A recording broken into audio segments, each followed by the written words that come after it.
기쁨으로 항상 간구하는 너희가 첫날부터 이제까지 복음을 위한 일에 참여하고 있기 때문이라. 너희 안에서 착한 일을 시작하신 이가 그리스도 예수의 날까지 이루실 줄을 우리는 확신하노라. 내가 너희 무리를 위하여 이와 같이 생각하는 것이 마땅하니 이는 너희가 내 마음에 있음이며 나의 매임과 복음을 변명함과 확정함에 너희가 다 나와 함께 은혜에 참여한 자가 됨이라. 내가 예수 그리스도의 심정으로 너희 무리를 얼마나 사모하는지 하나님이 내 증인이시라. 내가 기도하노라. 너희 사랑을 지식과 모든 총명으로 점점 더 풍성하게 하사 너희로 지극히 선한 것을 분별하며 또 진실하여 허물 없이 그리스도의 날까지 이르. 11절 다 함께요. 예수 그리스도로 말미암아 의의 열매가 가득하여 하나님의 영광과 찬송이 되기를 원하노라. 아멘. 우리 신앙생활을 차근차근 해오신 분들은 이거 다 아시죠? 기도의 5가지 손가락, 이렇게 기도의 5가지 손가락 딱 있는데요. 뭐 안 보여도 다 알죠? 첫 번째는 항상 뭐죠? 하나님, 그렇죠? 하나님. 초등학교 때 배운 것 같아요. 하나님 아버지 부르고, 그 다음에 그리고 감사합니다 부르고, 세 번째는 우리 용서, 그렇죠? 회개 기도하는 것이고, 네 번째는 간구의 내용을 기도하고, 마지막 5번째는 예수님의 이름으로 기도합니다. 이렇게 기도의 5가지 매뉴얼이 있습니다. 거의 교과서와 같은 내용이죠. 어렸을 때부터 어른들에 이르기까지 거의 누구나 한 번 정도는 다 이렇게 한 번씩 배웠을 법한 기도의 5가지 손가락입니다. 우리 오늘 본문 3절 역시 기도합니다. 바울이 기도합니다. 이 5가지 손가락, 하나님의 이름을 부르면서 감사하면서 이렇게 기도로 전진합니다. 자, 그러나 사실 바울은 전진할 수 없는 상황이죠. 왜냐하면 그는 갇혀있기 때문입니다. 가고 싶어도 가지 못하고, 보고 싶어도 보지 못하고, 함께 있고 싶어도 함께 하지 못하는 상황이 바울의 형편이 아닙니까? 지금 그는 갇혀있기 때문이죠. 로마 옥중에 지금 수감되어 있기 때문에 아무리 본인이 이 교회에 가고 싶어도, 교인들을 만나고 싶어도, 교인들을 보고 싶어도 그런 형편이 아닌 것이죠. 그럼에도 바울은 기도합니다. 자기가 풀려나기를 기도한 것이 아니라, 그렇죠? 내가 이 감옥에서 빨리 나가게 해주세요 라고 기도한 것이 아니죠. 바울은 기도했어요. 왜 기도했을까요? 기도하면 갈 수 있기 때문이에요. 비록 자기는 갇혀있지만, 교인들을 볼 수는 없지만, 교인들을 만나고 싶지만 갈 수 없는 형편이에요. 그런데 기도하면 내가 가는 거예요. 그 교회를 향하여서. 기도하면 그 교인들을 만나는 거예요. 자신이 처음 복음을 전하고 함께 주의 말씀을 나누고 함께 주의 만찬을 나누었던 그 교인들, 정말 가고 싶지만, 정말 보고 싶지만 갈 수 없는 형편인데 내가 기도하노라 하면서 눈을 감고 그 예배의 현장 속으로 가는 것이죠. 바울이 그런 의미에서 이렇게 기도를 한 것이죠. 그러니까 이 바울은 그 교회를 향한 절절한 그리움을 기도의 동력으로 사용할 줄 알았던 사람이 바로 바울이 아닙니까? 어떤 책에 보니까 이런 내용이 있더라고요. 기도에 대한 내용이었는데, 기도로 하나님 앞에 가지고 나가지 못할 일은 없으며 기도가 미치지 못한 염려의 영역은 없다. 참. 그러니까 이 바울이 이런 것이죠. 자기는 갇혀있지만, 정말 가고 싶지만, 보고 싶어도 보지 못하는 그런 상황 속에서 기도하면, 하나님 앞에 기도 가지고 나가면, 그건 내가 내 알 바 아니야. 나는 갇혀있지만, 기도하면 가게 하신다. 기도하면 거기에 참여하게 한다. 기도하면, 그러니까 이 바울이 나중에 그 4장에 보게 되면은 어떤 말이 있습니까?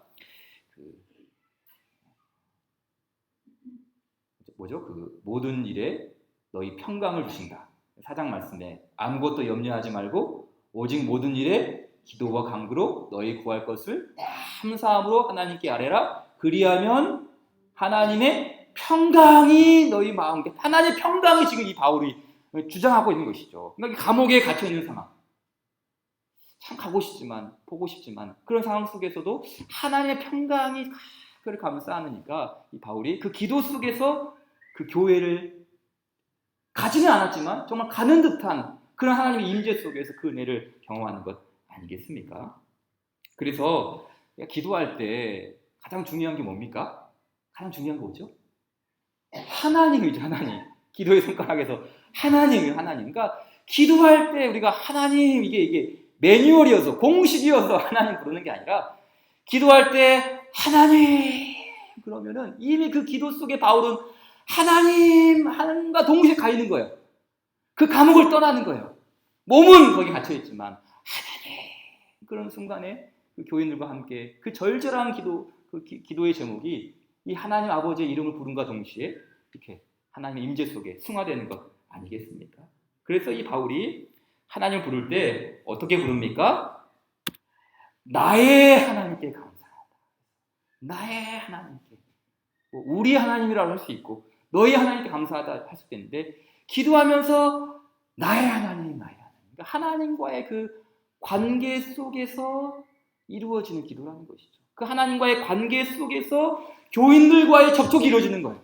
하나님과의 관계 속에서 교회의 만남이 이루어지는 것이죠. 갇혀 있음에도 불구하고 이 하나님. 그러니까 하나님이 내 안에 임재하셔야 기도의 문이 열리고 하나님이 내 안에 임재하셔야 기도의 제목이 생기고 하나님이 내 안에 임재하셔야 기도의 구체성이 막 드러나는 거예요. 그렇잖아요. 그러니까 우리가 뭐 기도 제목 딱 가져와서 막 적어가지고 이렇게 기도하는 것도 좋죠. 그런데 그런 것보다 그 하나님이 내 안에 다 임재하시고 하나님이 내 안을 충만하게 다스릴 때 하나님께서 나에게 그 기도 제목을 막 주셔요. 그게 이제 하나님 임재하심이죠. 임재하심. 그래서 다른 사람을 기도할 때마다 하나님을 의식하고 하나님 생각하고 그 하나님의 임재 안에서 교회를 생각하면 바울이 뭐 기도 제목 놓고 기도하는 게 아니라 그 하나님의 임재 속에서 빌립보 교회를 생각할 때 그 기도의 구체성, 그 기도의 제목들이 막 성령 안에서 나오는 것이죠. 그 바로 이 나의 하나님께 감사한다라는 그 말 속에 이 바울의 그 기도의 이 모습이 들어있는 거 아니겠습니까? 그래서 바울은 감옥 안에 있지만 아까 말한 것처럼 모든 지각에 뛰어난 하나님의 평강이 그를 감싸고 있어요.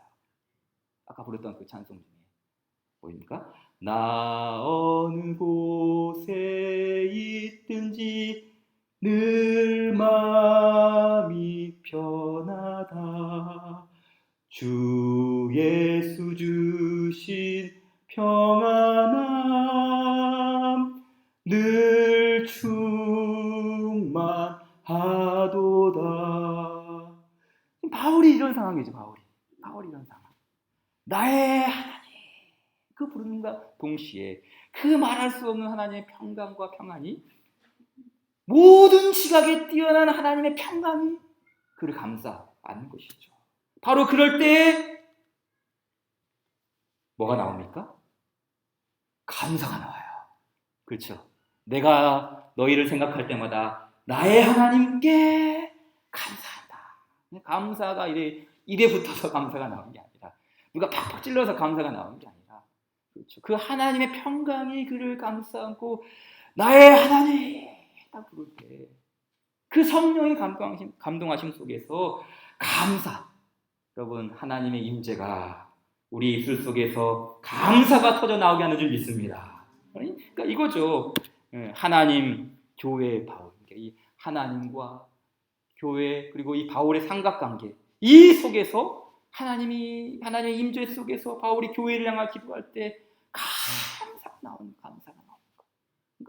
이게 참 가고 싶어도 가지 못하고 보고 싶어도 보지 못하는 그런 닫힌 상황 속에서 하나님의 임재가 문을 연 것이죠. 문을 연 거예요.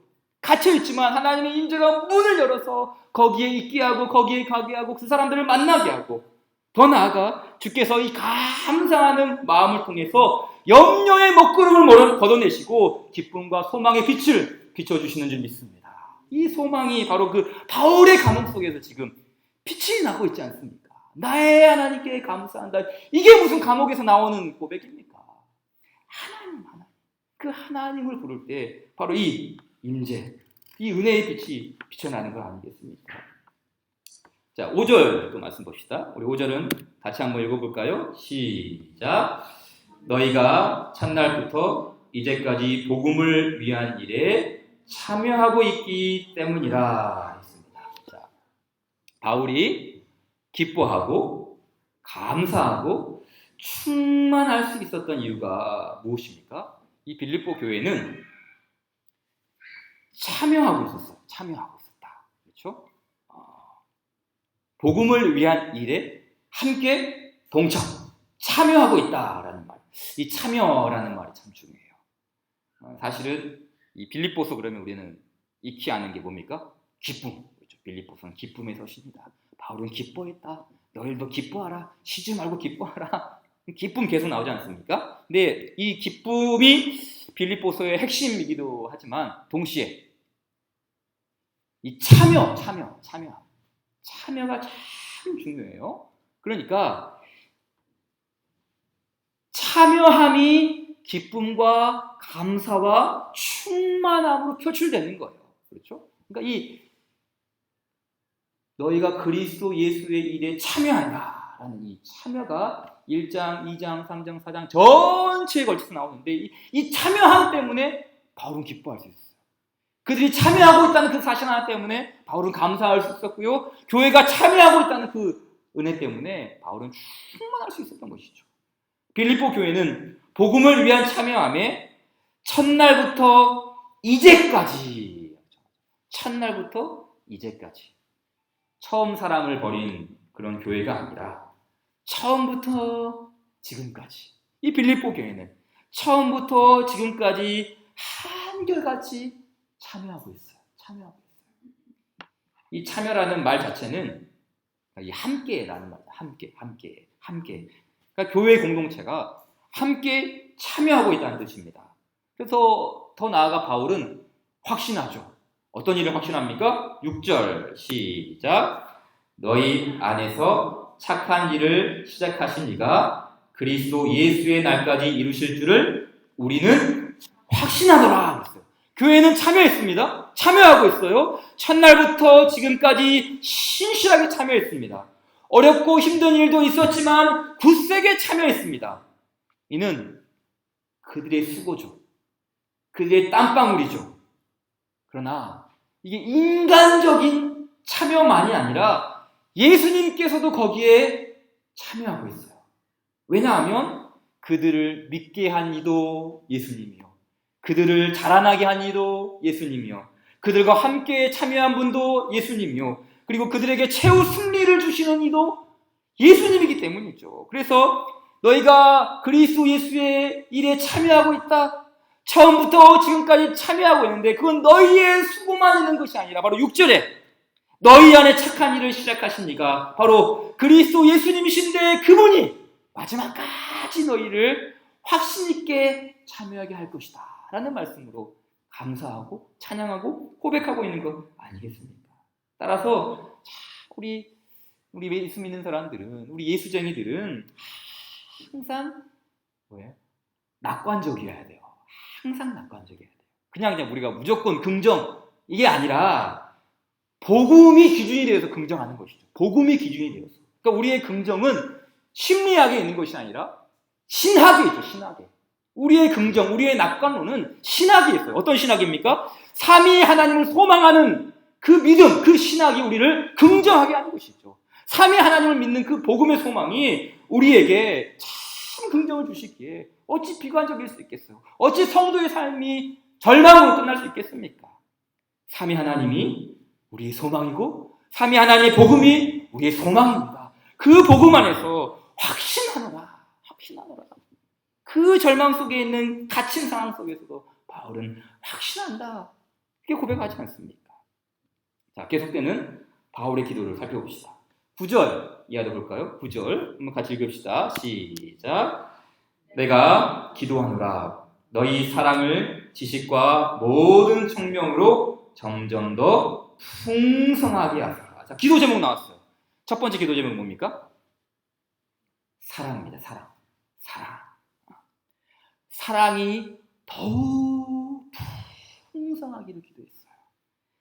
여러 가지 기도 제목 중에 나의 하나님께 감사한다 그러면서 간절하게 기도하는데 그 빌립보 교회를 향한 기도의 첫 번째 제목이 뭐였는가? 바로 사랑입니다. 사랑. 책 그 제목 중에 이런 제목이 있었어요.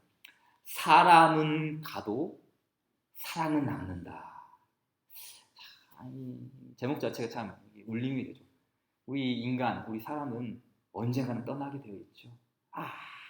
아무리 우리가 요즘 100세 시대를 산다 그러고 120세까지 산다 그러지만 사람은 가게 되어 있습니다. 하지만 그 사람이 풍겼던 발자취, 그 사람이 섬겼던 사랑, 그 사람이 남겼던 섬김, 그건 고스란히 남아있어요. 사람은 가도 사랑은 남아있는 것이죠. 결국 사랑이죠, 사랑. 그래서 이 사랑이라는 가치관은 기도의 방향을 결정해요. 기도의 방향. 그 기도의 방향이 어디를 향하고 있는가? 기도의 방향이 어디를 향하고 있는가? 이 바울은 첫 번째, 사랑이었어요, 사랑. 여러분 생각해 보세요. 사랑이 없는 상태에서 복을 받아보세요. 사랑이 없는 상태에서 뭔가 잘 되는 복, 만사가 잘 되고 사업도 잘 되고 돈도 많이 벌고 뭔가 많은 축복을 받았어요. 하나님 사랑, 이웃 사랑 실천될까요? 사랑이 없는 상태에서 뭔가 많은 복을 누린다. 이건 자기만 사랑하는 이기적인 사람만 될 뿐입니다. 빌립보 교회를 향한 여러 기도 제목들이 있었지만 가장 먼저, 가장 중요하게 여긴 것은 사랑입니다. 사랑. 왜 그랬을까요? 여러 가지가 이유가 있었지만 그들에게는 칭찬할 점도 있었지만 우리 빌립보 교회 역시 칭찬할 점도 있었지만 권면받을 점도 있었거든요. 4장 2절을 한번 읽어볼까요? 시작. 내가 유오디오를 권하고 순두개를 권하노니 주 안에서 같은 마음을 품으라 그랬어요. 같은 마음을 품으라. 이게 무슨 말입니까? 하나됨이죠. 성도가 나눠지고 성도가 함께하지 못하고 사랑 안에서 한마음 되지 못하는 일들이 이 빌립보 교회 안에도 있었거든요. 그러니까 이와 같은 부족한 부분을 메꾸기 위해 가장 먼저 사랑을 구합니다. 너희 안에 그 사랑이 점점 더 풍성해지기를 구하노라 라고 시작을 하죠. 자, 두 번째로 그 다음 기도 제목은 지식입니다. 지식. 사랑, 그 다음에 지식. 여러분, 사랑과 지식이 조금 어울리나요? 사랑은 조금 정적인 것 같고 지식은 조금 논리적인 것 같고, 근데 이 지식 그러면은 별로 우리가 좋은 이미지는 아닌 것 같아요. 왜냐하면 세상에서 조금 배웠다는 사람들은 목이 뻣뻣합니다. 물론 안 그런 사람도 있지만 대부분이 좀 그냥 가방끈 좀 길다 이렇게 좀 배웠다는 사람들은 거만한 분들이 왕왕 있거든요. 근데 교회 안에서도 좀 그래요. 교회 안에서도 나는 성경 공부 이거 했고 이거 수료했고 교리 공부까지는 다 마쳤어. 근데 이런 사람들이 뭔가 좀 배웠다는 사람들이 사실은 교회를 어지럽히는 경우가 있거든요. 당신이 그런 것도 모르냐고.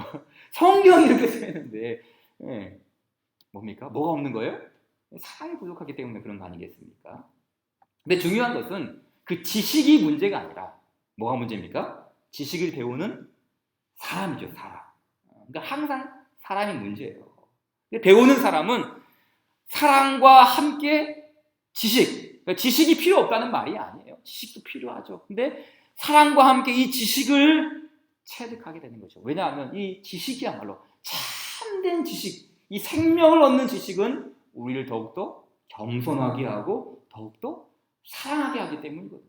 그러니까 이 지식을 구하고 지식을 얻는 것도 참 중요하죠. 단순히 정보로서의, 인포메이션으로서의 지식이 아니라 하나님을 사랑하는 지식, 성도들을 사랑하는 지식, 섬기는 이 지식, 이것을 구하면서 빌립보 교회가 함께 동참하기를 기도했던 것이죠.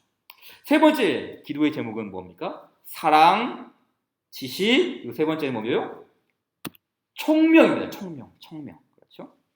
총명합니다. 내가 기도하노라 너희 사랑을 지식과 모든 총명으로 점점 더 풍성하게 하사라고 했어요. 이 총명이라는 말, 이 총명, 참 총명해 이런 말 우리 많이 쓰는데 바울이 교회 성도들이 총명해지기를 기도했어요.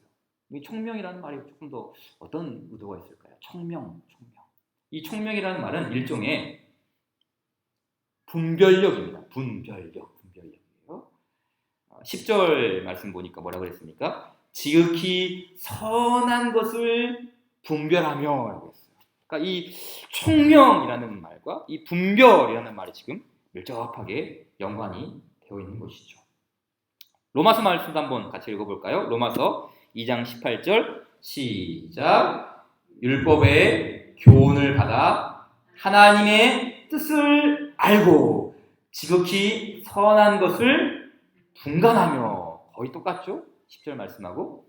그러니까 이 두 가지 단어도 여기 말씀해서 교훈을 받아 하나님의 뜻을 알고, 지식이죠. 또 지극히 선한 것을 분별하며, 분간하며, 지식과 분별력, 지식과 총명, 이 로마서 말씀에도 동일하게 반복되어서 나왔습니다. 자, 다시 에베소서 5장 10절 말씀도 있는데요. 우리가 또 읽어봅시다. 에베소서 5장 10절을 제가 안 가져왔거든요. 한번 찾아봅시다. 에베소서 5장 10절. 에베소서 5장 10절이에요. 있습니다. 네, 에베소서 5장 10절 같이 읽겠습니다. 시작. 주를 기쁘시게 할 것이 무엇인가? 시험하여 보라. 우리말에는 시험하여 보라 라고 했는데 사실은 주를 기쁘시게 하는 것이 무엇인지 너희를 분별하라 라는 뜻이에요. 분별하라 라는 말. 그러니까 이 총명력. 주를 기쁘시게 할 것이 무엇인지 청명하게 너희들이 좀 합당하게 섞어라 라는 뜻이죠. 또 우리가 아까 봤던 로마서 12장 2절 말씀도 너희는 이 세대를 본받지 말고 오직 마음을 새롭게 함으로 변화를 받아 하나님의 선하시고 기뻐하시고 온전하신 뜻이 무엇인지 분별하도록 하라. 이 분별이 참 많이 나오죠. 교회를 향한 이 분별력. 교회가 총명을 갖기를 원했는데 그 총명함은 분별력인데 이 바로 에베소, 이 빌립보 교회를 향해서도 바울은 너희로 지극히 선한 것을 분별하라 라는 이 기도의 제목을 말합니다. 그리고 이 지극히 선한 것을 분별하라 그랬는데 이 지극히 선한 것을 분별하라 라고 했는데 이건 뭔가? 지극히 선한 것을 분별하라. 어느 것이 착한 것인가 악한 것인가 뭐 이런 의도도 있지만 이런 거죠. 우리가 인생을 살다 보면 아주 중요한 판단을 할 때가 있죠. 그러니까 이 중요한 일이 있을 때가 있고 중요하지 않을 때가 있어요.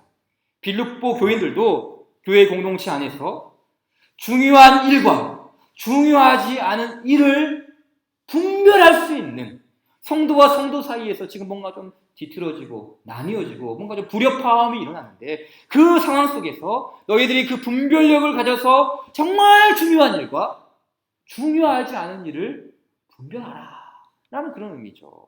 우리도 뭐 그런 살다 보면 인생에 그런 한두 번 아주 중요한 판단을 내릴 때가 있지 않습니까? 예를 들면 우리 개인이나 우리 자신들이 결혼 배우자 상대자를 판단하는 것, 선택하는 것 아주 중요하죠. 그때 뭐가 작동해야 됩니까? 분별력이 작동해야 되죠. 우리 자녀들 교육하는 것도 역시 분별력 있게 해야 되는 거 아니겠습니까? 반면 우리가 인생을 살다 보면 중요하지 않을 때도 있죠. 별로 중요하지 않은 선택을 해야 할 때도 있죠. 예를 들면 뭐가 있습니까? 오늘 점심을 짜장으로 먹을 것인가? 짬뽕으로 먹을 것인가?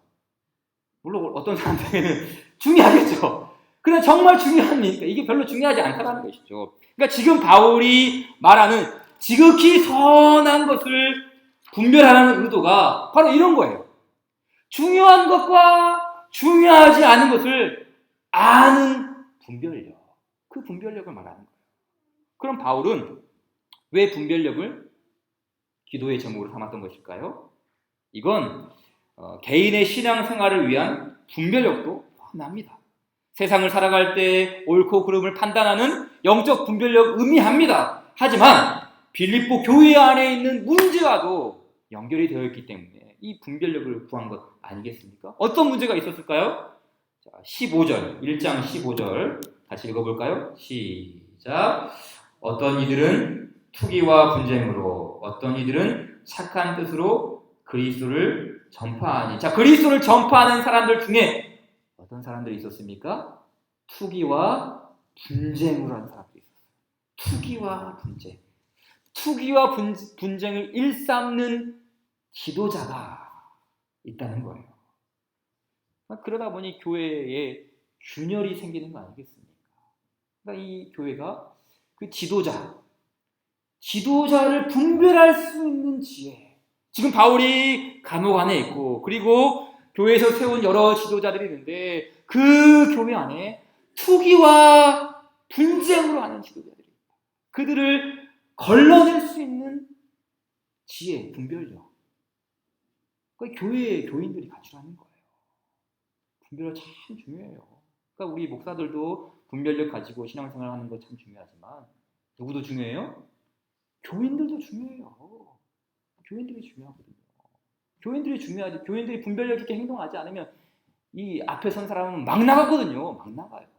교인들이 브레이크 잡아줘야 되는 거거든요. 분별력 있게 행동하라는 것이죠. 분별력 있게 투기와 분쟁으로 하는 지도자들을 너희가 걸러낼 줄 아는 그 분별력을 지녀야 된다라는 것이죠. 그래서 이 분별력은 개인을 위한 그런 분별력도 되지만 공동체를 위한 분별력이죠. 공동체. 왜요? 한 사람의 지도자가 어떤 사람이 되느냐에 따라서 그 교회 전체에 미치는 영향이 아주 크기 때문입니다. 그래서 그냥 개인의 분별력, 너희들 영적 생활할 때 분별력 있게 행동해야 된다. 이것도 있지만 교회 전체를 향해서, 교회 공동체를 위해서 분별력 있게 행동해서 그 투기와 분쟁으로 하는 지도자가 더 교회를 혼란스럽게 하지 않도록 이 교회 공동체를 향해서 갖는 이 분별력을 암시하고 있는 것이죠. 그래서 이 고린도 우리가 전서에 보게 되면 사도 바울이 음식에 대한 문제, 특별히 어떤 음식입니까? 고린도 전서에 나오는 음식은 우상에게 바친 음식 문제가 나오지 않습니까? 그 우상에게 바친 제사 음식 먹어도 됩니까? 안 됩니까? 먹어야 합니까? 안 먹어야 됩니까? 사도 바울이 말하시죠? 먹어도 되고 안 먹어도 된다. 뭐예요 이거는? 별로 중요하지 않다는 거야. 별로 중요하지 않아. 꼭 중요하다. 그게 아니야. 중요한 것과 중요하지 않은 것. 분별력 있게 우상에게 바친 음식. 나는 먹어도 되고 안 먹어도 된다고 생각한다. 그러나 단 하나 조건을 달죠. 뭘 답니까? 무엇이 더 유익한가? 나는 이거 먹어도 되고 안 먹어도 되는데 이건 나의 자유인데 복음 안에서 자유롭게 이것을 받아들일 수 있는데 무엇이 더 유익한가? 내가 이 먹음으로써 믿음이 연약한 성도들이 큰 상처를 받는다면 나 이거 안 먹겠다. 무엇이 더 유익한가? 이 유익에 대한 분별력, 그렇죠? 이 유익에 대한 분별력이 필요하죠. 그래서 이 고린도전서의 말씀을 좀 보게 되면은 세 가지 기준이 나옵니다. 첫째는 공동체를 세우는 일인가, 허무는 일인가. 내가 하는 선택, 내가 하는 이 분별력 있게 하는 행동이 공동체를 세우는 일인가, 허무는 일인가. 여기에 분별력과 지혜를 가지고 생각하라는 것이죠. 빌립보 교회를 향해서 동일한 말씀이 있죠. 너희가 하는 일 중에 투기와 분쟁을 하는 사람이 있는데 이게 공동체를 세우는 일인가, 허무는 일인가. 무엇이 더 유익한가? 말씀하고 있는 거 아니겠습니까? 두 번째는 이웃과 특별히 약한 자들에게 상처를 주는 일은 아닌가? 우리의 그 선택과 행보 속에 만약 연약한 자들이 상처를 받는다면 유익이 되지 않는다는 것이죠. 비록 내가 손해볼지라도, 비록 나에게 별로 중요하지 않을지라도 이게 상처를 주는 일이라면 나는 이걸 더 선택하겠다. 바로 그런 의도죠.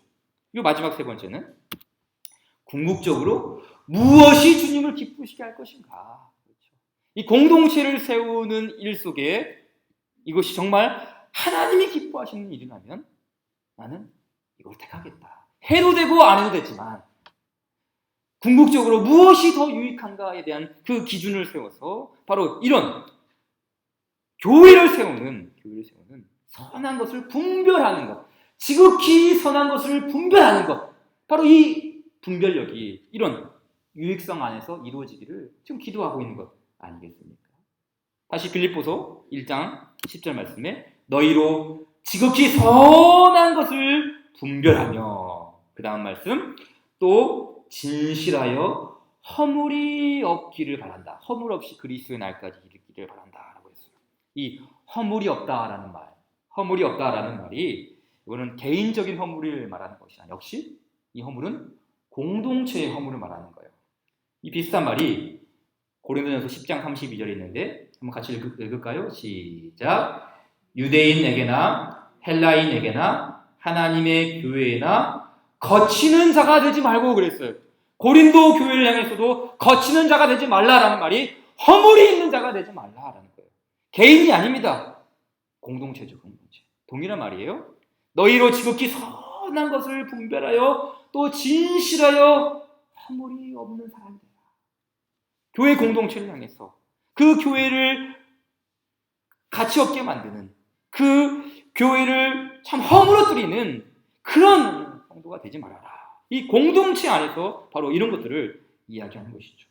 그래서 성도들은 그리스도 예수의 날, 그리스도의 날에 각각 우리가 삼위 하나님 앞에 다 서게 되죠. 산자와 죽은 자를 심판하시는 그 하나님 앞에 서게 되는데 우리는 뭘로만 평가를 받습니까? 이렇게 생각하죠. 사람이 각각 행한 대로 보응받는다. 개인적으로 행한 대로 심판받는다. 맞습니다. 우리 각자의 일, 각자의 행한 대로 판단받고 심판받는 것, 그리고 주의 면류관 받는 것 맞는 말이죠. 그런데 이 말씀 보게 되면은 뭡니까? 공동체. 지금 교회죠, 교회. 공동체 안에서 그리스도 예수 앞에 서게 될 텐데 각각 개인 한 사람 한 사람의 행한 대로만 심판받는 게 아니라 뭐예요? 공동체를 어떻게 세워나가는가? 교회를 어떻게 섬겨나가는가? 교회 안에서 거치는 자인가? 교회를 허물있게 만드는 자인가? 그 교회를 거침과 투쟁과 시기로 만들어 이런 교회의 공동체적인 면에서도 하나님께서 그리스도 예수의 날에 그 행위대로 서게 하신다는 말씀이 바로 이 빌립보서의 말씀에서 굉장히 강조가 되고 있는 것이죠. 그래서 빌립보가 강조하는 말씀이 참여라고 하죠. 참여. 함께라는 말, 참여라는 말. 하나님의 교회에 거치는 자가 되지 않느냐, 허물이는 자가 아니냐, 그리스도 예수와 함께 동참하느냐, 그리스도 예수의 일에 함께 참여하느냐, 여기에 지금 초점이 맞춰 있는 것이죠. 자, 그리고 이제 마지막 11절 말씀 좀 볼까요? 11절 말씀 같이 읽겠습니다. 시작. 예수 그리스도로 말미암아 의의 열매가 가득하여 하나님의 영광과 찬송이 되기를 원하노라. 아멘. 바울의 기도 제목은 무엇입니까? 마지막 기도 제목은 열매입니다. 열매. 그렇죠. 의의 열매가 풍성하게 맺히기를 간구합니다. 그리스도 예수의 일에 참여함으로써 풍성한 삶을 사는 것이죠. 중요한 것은 이 열매는 누가 주셔요? 그리스도께서 주시죠. 그렇죠. 예수 그리스도로 말미암은 열매. 예수 그리스도로 말미암은 열매가 중요하지 않다고요? 열매 중요하죠. 왜 중요합니까? 그 열매는 내가 맺는 게 아니라 주님이 주시는 것이기 때문이에요. 주님이 주시죠, 열매를. 열매. 그 열매가 비록 내가 열심히 수고해서 맺는 열매인 것 같지만 사실은 어떻게 고백해요, 바울이? 예수 그리스도로 말미암은 열매다라는 그 신앙 고백을 하지 않습니까? 내가 한 것 같지만 예수 그리스도로 말미암은 열매죠. 아까 봤던 말씀. 너희 안에 착한 일을 시작하신 이가 그리스도 예수의 날까지 이루실 줄을 나는 확신하노라 그랬거든요. 확신. 예수님이 그렇게 하신다라는 말씀과 여기 11절 말도 예수 그리스도를 말미암은 그 열매, 예수님이 열매를 가능하게 하신다. 그래서 바울이 찬송하며 찬송하지 않습니까? 예수 그리스도를 말미암아 의의 열매가 가득하여 하나님의 영광과 찬송이 되기를 원하노라. 바울의 기도는 뭐가 되었습니까? 예배가 되었어요. 예배. 하나님의 영광과 찬송이 되기를 원합니다. 기도로 시작했다가 예배로 마칩니다. 찬양으로 시작했다가 영광으로 성령합니다. 지금 빌립보 교회가 그 예배하는 현장에 바울은 내가 기도하노라 하면서 그 예배 속에 참여함으로써 뭐하고 있어요? 함께 하나님께 영광을 돌리고 있는 거예요. 함께 하나님께. 여러분 오늘 우리에게도 바로 이와 같은 찬송이 가득한 그런 신앙이 되기를 바랍니다. 우리 가운데 착한 일을 시작하시고 마침내 완성하실 그 하나님을 기대하면서 우리의 그 기도가 허무함의 기도가 아니라 한숨의 기도가 아니라 비록 한숨일지라도 애타는 기도할지라도 그 기도가 감사함으로 승화되어서 하나님의 영광과 찬송이 되기를 원하노라 하는 이 두 손 들고 하나님 앞에 나아가는 그 예배로 우리의 삶을 바꾸시는 그 하나님 경배하며 신뢰하며 나아가는 우리 모두 되기를 주님의 이름으로 축원드립니다. 우리 주신 말씀 감사하면서 407장 찬송 드립시다. 407장 찬송하고 우리 주께서 가르치신 기도를 발표하겠습니다. 407장